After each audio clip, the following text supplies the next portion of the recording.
वाराणसी की ज्ञानवापी मस्जिद मामले में अंजुमन इंतजामिया मस्जिद कमेटी और विवाद से जुड़ी सभी अन्य 5 याचिकाओं पर इलाहाबाद हाई कोर्ट ने बड़ा फैसला सुनाया है। इस दौरान इलाहाबाद हाई कोर्ट ने मुस्लिम पक्ष की सभी याचिकाएं खारिज कर दी है। इस मामले में हाई कोर्ट ने 1991 के मुकदमे के ट्रायल को मंजूरी दी। इसके साथ ही वाराणसी कोर्ट को 6 महीने में सुनवाई पूरा करने का आदेश दिया गया है। इस फैसले से मुस्लिम पक्ष को बड़ा झटका लगा है। बता दें कि जिन 5 याचिकाओं पर इलाहाबाद हाई कोर्ट ने फैसला सुनाया है, उनमें से 3 याचिकाएं 1991 में वाराणसी की अदालत में दाखिल किए गए मुकदमे की पुष्णीयता से जुड़ी है, जबकि बाकी 2 एएसआई के सर्वेक्षण आदेश के खिलाफ दी गई चुनौती याचिका है। जस्टिस रोहित रंजन अग्रवाल की सिंगल बेंच ने याचिकाकर्ता अंजुमन इंतजामिया मस्जिद कमेटी और उत्तर प्रदेश सुन्नी सेंट्रल वक्फ बोर्ड और प्रतिवादी मंदिर पक्ष की दलीलें सुनने के बाद अपना फैसला सुनाया है। इससे पहले इलाहाबाद हाई कोर्ट के जस्टिस रोहित रंजन अग्रवाल ने 8 दिसंबर को याचिकाकर्ता अंजुमन इंतजामिया मस्जिद कमेटी और उत्तर प्रदेश सुन्नी सेंट्रल वक्फ बोर्ड और प्रतिवादी मंदिर पक्ष की दलीलें सुनने के बाद चौथी बार अपना फैसला सुरक्षित रख लिया था। वाराणसी में काशी विश्वनाथ मंदिर से सटी ज्ञानवापी मस्जिद का प्रबंधन करने वाली अंजुमन इंतजामिया मस्जिद कमेटी ने वाराणसी की अदालत में लंबित वाद की पुष्णीयता को चुनौती दी। वहीं हिंदू पक्ष ने उस जगह पर मंदिर बहाल करने की मांग की है जहां मौजूदा समय में ज्ञानवापी मस्जिद स्थित है। हिंदू पक्ष के मुताबिक ज्ञानवापी मस्जिद मंदिर का हिस्सा है और उसे हिंदू पक्ष को दिया जाना चाहिए। बाकी इसके बाद अयोध्या, मथुरा और काशी का जो नारा था वो अब संभव होते नजर आ रहा है। बीजेपी सरकार और आरएसएस का यह सबसे बड़ा नारा था कि अयोध्या, मथुरा और काशी में मंदिर बनेगा। अयोध्या में तो मंदिर बन के और 22 जनवरी को प्राण प्रतिष्ठा होने के बाद मंदिर का भव्य उद्घाटन होने जा रहा है। वहीं ज्ञानवापी मस्जिद पे बार बार ये हिंदू पक्ष में जो फैसला आ रहा है, इससे साफ तौर पे साबित हो रहा है कि ये फैसला हिंदू पक्ष में जाएगा। वहीं अब मथुरा में भी सर्वेक्षण का आदेश जारी कर दिया गया है। अब देखना ये होता है कि मथुरा में क्या कुछ निकलकर सामने आता है और मुस्लिम पक्ष को और कितनी याचिकाएं खारिज की जाती है। माननीय उच्च न्यायालय ने जो फैसला दिया वह एक ऐतिहासिक है और ये सभी पक्षों को मानना चाहिए, क्योंकि उन्होंने ये कहा है कि 6 महीने में इसे निस्तारित किया जाए और उनके एप्लीकेशन को रिजेक्ट किया है। किसी चीज को केवल लटकाना ही न्याय नहीं है। वैसे भी बहुत देरी होने से न्याय का कोई मतलब नहीं रह जाता, इसलिए न्यायालय ने बहुत ही अच्छा निर्णय दिया है कि 6 महीने में इसे निस्तारित किया जाए। यह एक बहुत बड़ा ऐतिहासिक फैसला है, क्योंकि बहुत दिनों से ये मामला लंबित है और एप्लीकेशन डाल करके केवल मामले को लटकाया जाए। अच्छा, जो फैसला है कि इसके बाद सुप्रीम कोर्ट मुस्लिम पक्ष जा सकता है? बिल्कुल जाए, जाने से किसी को रोक नहीं है। एक पक्ष अगर पीड़ित है तो उसे ऊपर की अदालत खुली हुई है न्यायालय में जाने के लिए, वो जा सकती है। Ashok Kumar Singh, president high court bar association Allahabad.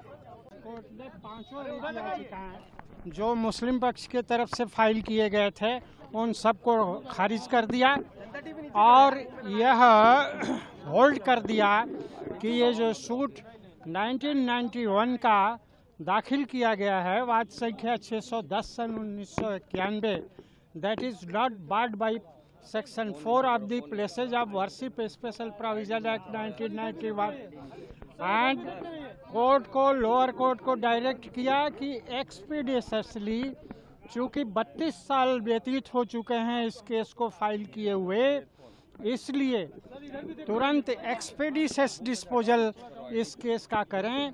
और लोअर कोर्ट को डायरेक्ट किया है कि विदिन 6 मंथ्स इस केस को फाइनल जजमेंट जो है वो प्रोनाउंस करें। और एएसआई के संबंध में मैं कंप्लीट कर रहा हूँ। एएसआई के संबंध में माननीय न्यायालय ने ये कहा कि वाद संख्या 18 सन 21 में राखी सिंह के केस में जो एएसआई के द्वारा रिपोर्ट फाइल की गई है कल जनपद न्यायाधीश वाराणसी के न्यायालय में, वो same report shall be filed in this case and if any direction in the order has been not complied with in that ASI report, again वो सर्वे करें और उसकी भी रिपोर्ट फाइल करें इस केस में। इस प्रकार का डायरेक्शन एएसआई को भी दिया गया है। वजूखाने का भी फिर से वजूखाने एरिया का भी होगा। वजूखाना का डिस्प्यूट और जो ऑर्डर है वो इस केस के लिए माननीय उच्चतम न्यायालय ने नहीं दिया है, इसलिए वजूखाने का भी होगा सर्वे इस केस में। बिल्कुल किया जाएगा।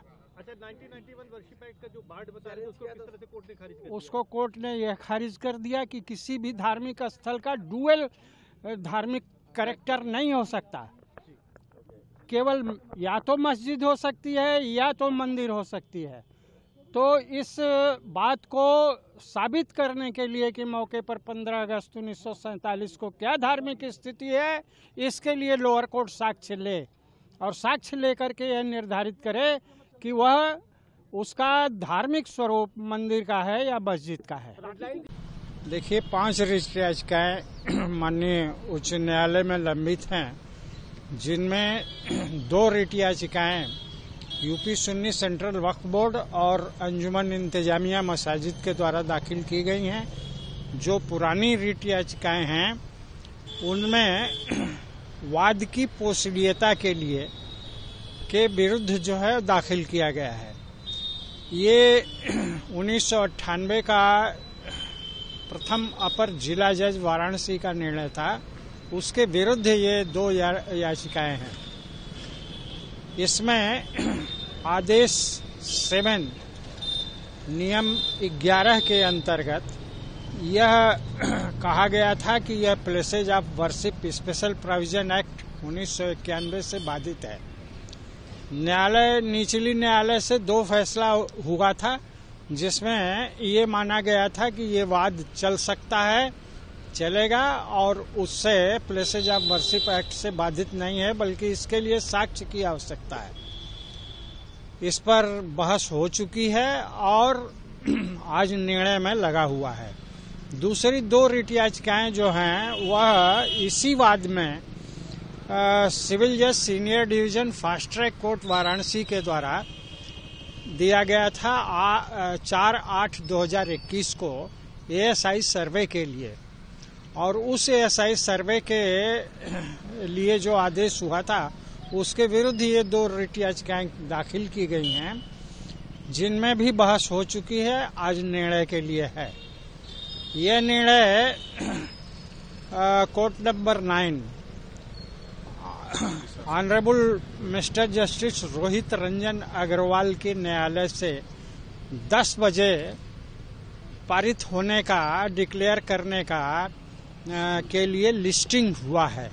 हम लोग माननीय न्यायालय में पहुंच रहे हैं। परिचय दे दीजिए। मैं विजय शंकर रस्तोगी, एडवोकेट, वाद मित्र, काशी विश्वनाथ, ज्ञानवापी, वाराणसी। बाकी इस पे आपकी क्या राय है? आप अपने हिस्से का राय हमें कमेंट के जरिए अवश्य बताएं। अगर आप हमारा ये वीडियो फेसबुक पर देख रहे हैं तो पेज को लाइक करें, फॉलो करें। अगर आप हमें यूट्यूब पर देख रहे हैं तो चैनल को सब्सक्राइब करें और ऐसे ही अन्य खबरों को देखने के लिए बने रहें सहारा समय के साथ। बहुत बहुत धन्यवाद। नमस्कार।